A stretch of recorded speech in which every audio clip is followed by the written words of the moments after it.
ఆపదామపహర్తారం దాతారం సర్వసంపదాం లోకాభిరామం శ్రీరామం భూయో భూయో నమామ్యహం.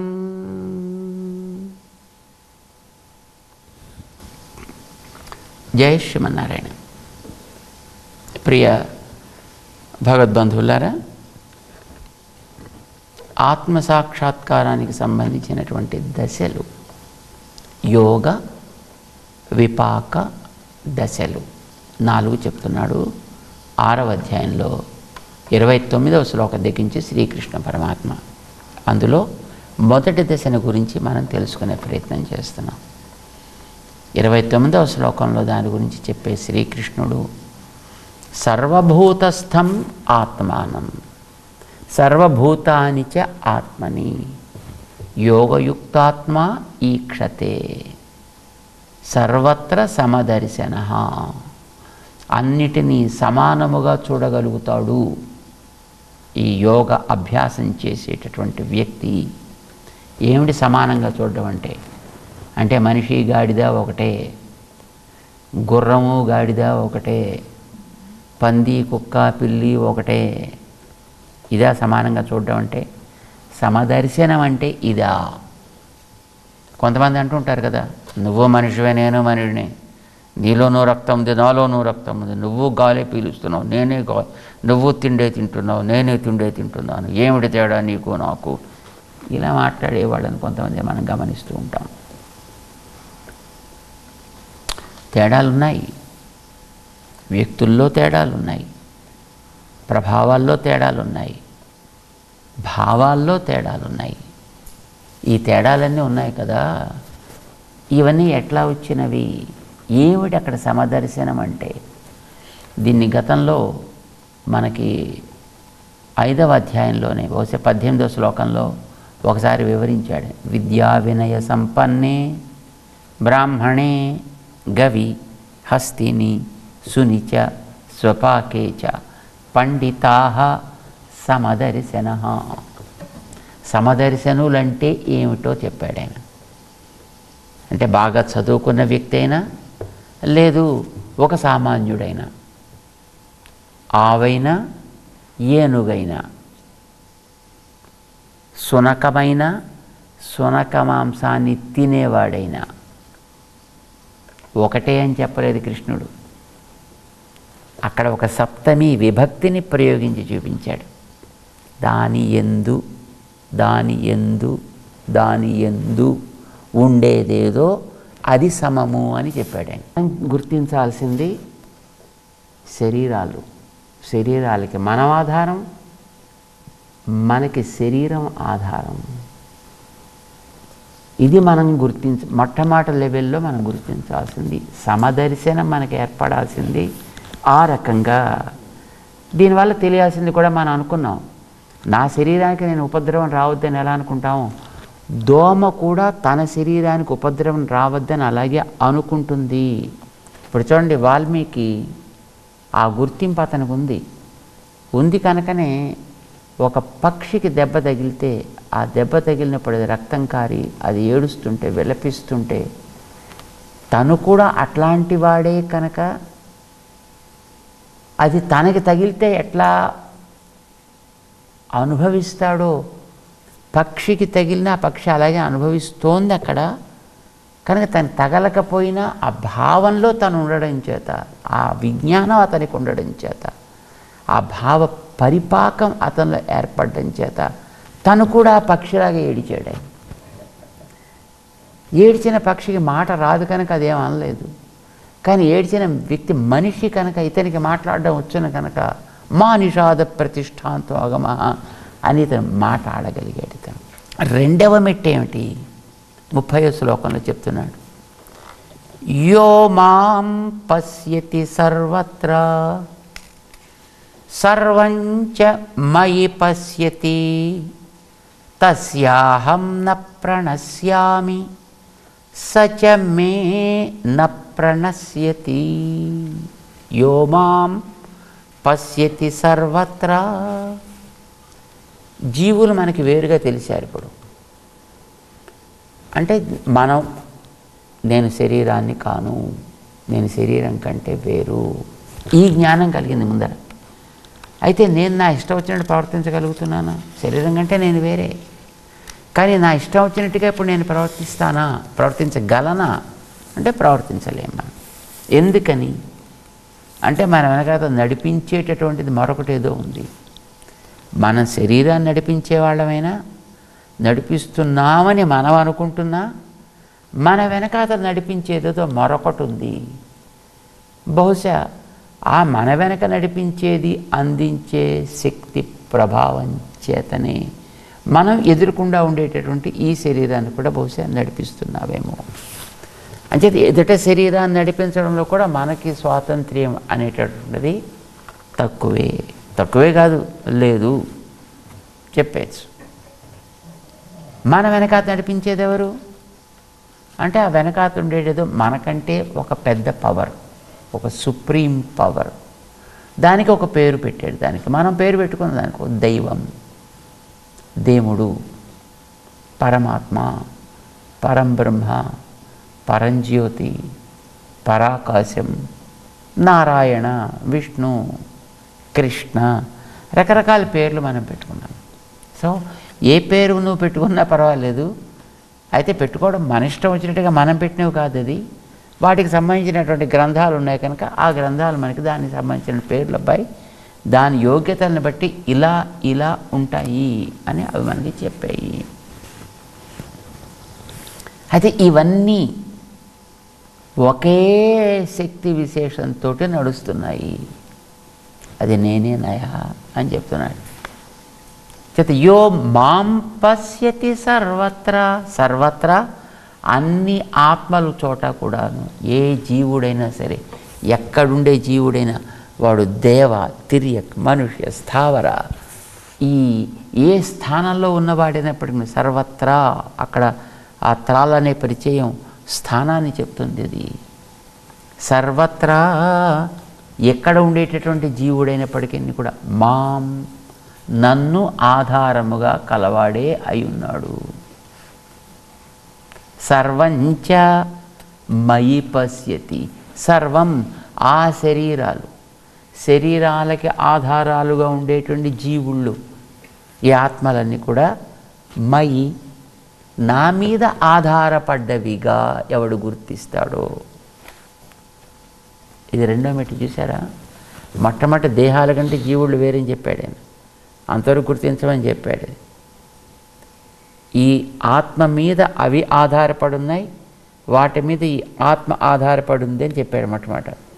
ఇప్పుడు ఈ ఆత్మలు ప్లస్ ఆత్మలతో పాటు ఉండే దేహాలు కూడా వాటికి పరస్పర ఆధారాధేయభావం కాదయా, ఇవి రెండు కూడా నా మీద ఆధారపడి ఉంటున్నాయి. మన ఆ స్పష్టత మనకి ఏర్పడాలి. అంటే ప్రకృతి, జీవుడు రెండూ కూడా పరమాత్మ మీద ఆధారపడి ఉంటున్నాయి.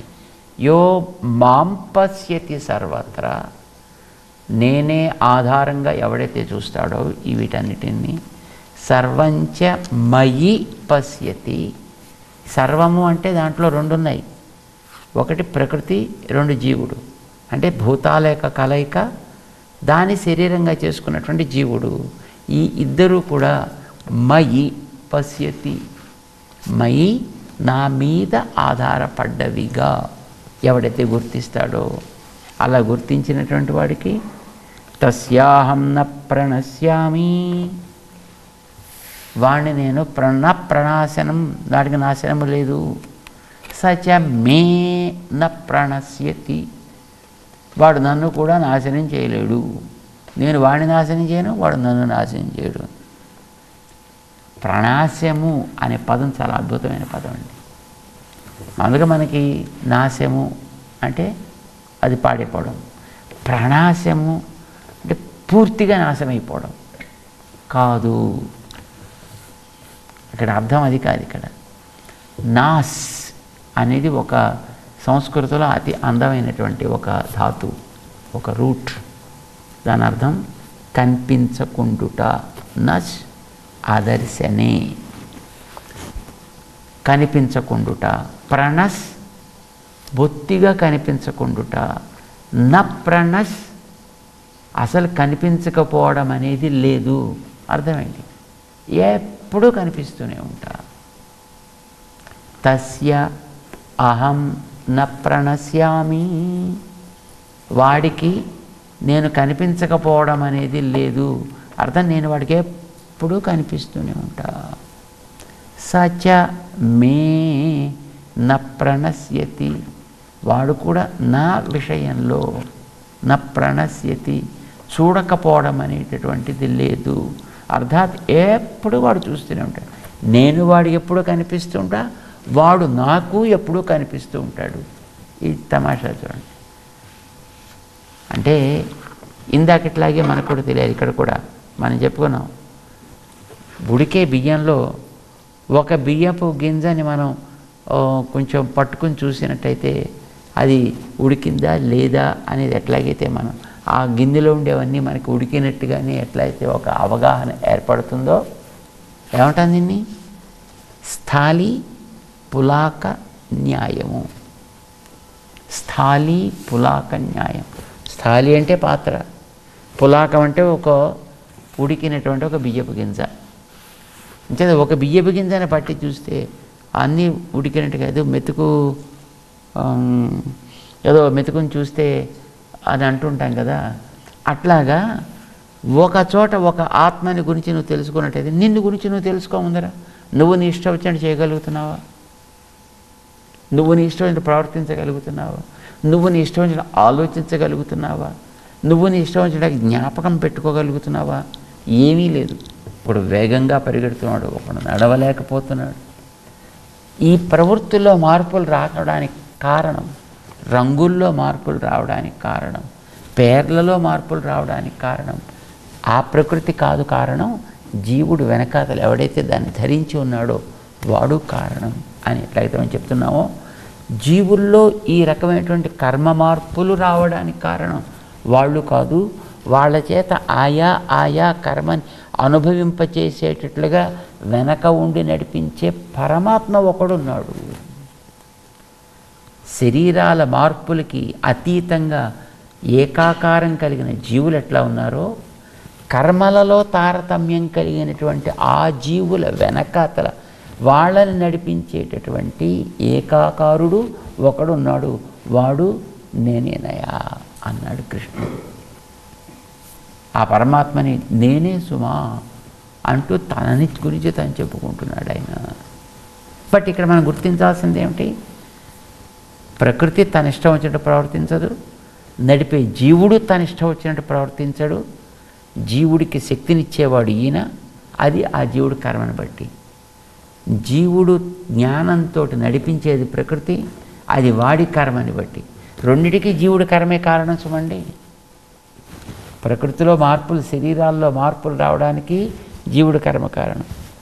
జీవుడు ఆలోచనలో మార్పు రావడానికి కూడా జీవుడి కర్మే కారణం. కానీ ఈ రెంటిని కూడా అనుసంధించి దాని ద్వారా పని జరిగేట్టు చేసేటువంటి వాడు వెనకాతలి పరమాత్మ. ఆయన ఆశయాన్ని బట్టి ఇవన్నీ కూడా ప్రవర్తిస్తాయి. దీన్ని మనకి 30వ శ్లోకంలో చెప్తున్నాడు. ఇది తెలిసినటువంటి వ్యక్తి ఎప్పుడు ఏ ప్రవృత్తి జరిగినా నేను వెనకాత నడిపిస్తున్నా అనే విషయం వాడు మర్చిపోడు. వాడు ఎక్కడ ఏ ప్రవృత్తి సాగిస్తున్నా వాడిని నేను కూడా గమనించకుండా ఉండను. ఒకసారి కొంతమంది అనిపిస్తుంది కదండి, ఏమిటండి నేను ఇన్ని పూజలు చేశాను, దేవుడు నన్ను చూడటం లేదు, దేవుడికి నేను కనిపించటం లేదు, ఇలా కొంతమంది ఏడ్చేవాళ్ళని మనం చూస్తుంటాం. అలాంటిది ఏమి ఉండదు అబ్బాయి. దేవుడు నిన్ను 24/7 × 365.4 డేస్ కూడా ఆయన నిన్ను గమనిస్తూనే ఉన్నాడు. తస్య అహం న ప్రణశ్యామి. వాడికి నేను సహకరించకపోవడం, నేను కనిపించకపోవడం ఏంటంటే ఉండనే ఉండదు. ఎప్పుడు నేను వాడికి గమనిస్తూనే ఉంటా. సచ మే న ప్రణశ్యతి. అలాంటి వాడు నన్ను చూడడు అనేది లేదు. చక్కగా వాడు చూడాలనుకుంటే నన్ను కూడా వాడు ఎప్పుడు కావాలనుకుంటే అప్పుడే చూడొచ్చు. చూస్తాడా చూడడానికి వాడి వెనకాతలు ఉండేటువంటి ఇందాక మనం అనుకుని చూడండి రజోగుణం తమో గుణం అని, వాటి ప్రభావం వల్ల వాడు చూడకపోవచ్చు. వాడి చుట్టూ ఉండేటువంటి ప్రకృతి వాడిని లాగుతూ ఉంటుంది కనుక దానివల్ల వాడు చూడకపోవచ్చు.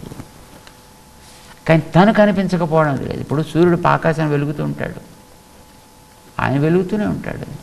మనం వాడుకోగలుగుతాం, వాడుకోలేమా? అది మనకి ప్రశ్న. మనం గొడుగు పట్టు కూర్చున్నామా, లేకపోతే రూఫ్ వేసి కూర్చున్నామా, లేకపోతే ఏసీ వేసి కూర్చున్నామా? ఏ రకంగా మనం చేస్తున్నాము దాంట్లో తేడాలు ఉంటాయి తప్ప సూర్యుడి కిరణపాతంలో తేడాలు ఎట్లాగైతే ఉండవో, నేను అందరినీ సవ్యంగా నడిపించాలని చేసేటటువంటి ప్రవృత్తిలో మార్పు ఎక్కడ ఏ జీవుడి విషయంలో ఉండదు. వాళ్ళు 17 లోకాల్లో ఉండొచ్చు, 17 స్థానాల్లో ఉండొచ్చు. వాళ్ళు ఎక్కడున్నప్పటికీ కూడా నాకు పెడుతుంది. బికాస్ నేను అంతటా ఉండగలిగిన వాడిని, అందరినీ ఏకకాలంలో నడిపించగలిగిన వాడిని కూడా కనుక. సచ మే న ప్రణశ్యతి తస్యాహం న ప్రణశ్యామి. అంచేత నేను వాడు ఎప్పుడు గమనిస్తూ ఉంటా.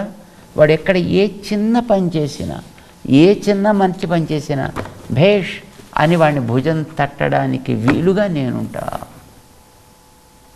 వాడు కూడా ఏ క్షణపు అవకాశం కలిగినా తనని శరణాగతి చేయకుండా వాడు ఉండడు.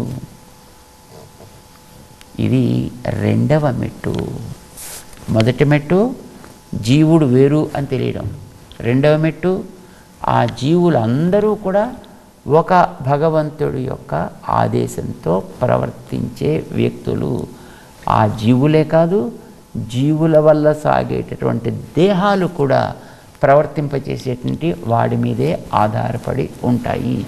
ఇది రెండవ మెట్లోకి రావడం. అయితే సాధన చేయడానికి ఎంతకాలం పడుతుందో మనకు తెలియదు. వినడానికైతే బాగుంది, కానీ సాధన కదా మనకు అవసరం. సాధన చేసే ప్రయత్నం చేద్దాం. జై శ్రీమన్నారాయణ.